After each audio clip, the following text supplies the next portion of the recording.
Благодарам, почитуван колега Џафери. Вака би сакал...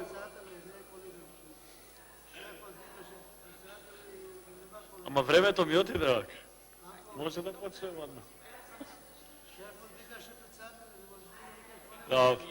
Да се задржиме на темата.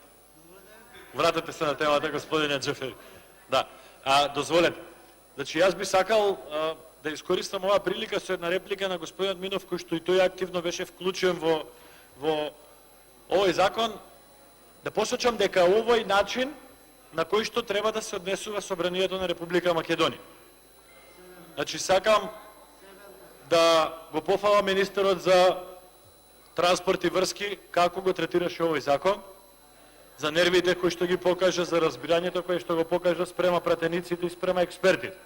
Би сакал да ја пофалам и председателката на Комисијата за урбанизам, која што организираше јавна расправа и десетици работни состаноци на кои што присуствуваше и министерот. Имаше јавна расправа за овој закон. Од јавната расправа произлегува над 230 амандмани, ако не се лажам. Че од јавната расправа. За разлика од некои други јавни расправи, од кои што не сакаме да слушаме амандмани, во овој случај овој министер, за разлика од други министри, треба да биде пофален. 230 амандмани, од кои што па повеќето беа спремени и поднесени од пратеници од владеачкото мнозинство. Да не именувам веќе и некои од нив поактивно што беа вклучени, земаа збор.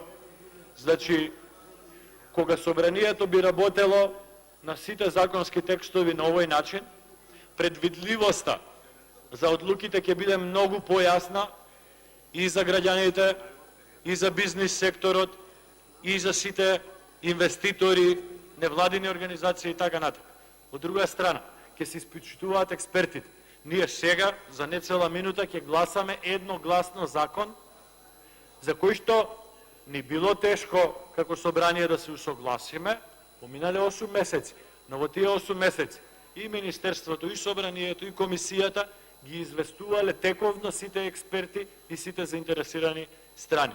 Ниту едно решение во овој закон нема да биде нити шок, нити изненадување, нити за инвеститорите, нити за општините, нити за државниот инспекторат, нити за пратениците. Затоа, господине Џафери, во некој фоллоуап на Жан Моне, овој закон и постапките кои што ги правил и министерот, и комисијата, и пратениците, и експертите да ги земете како пример како Собранието треба да ги третира законите.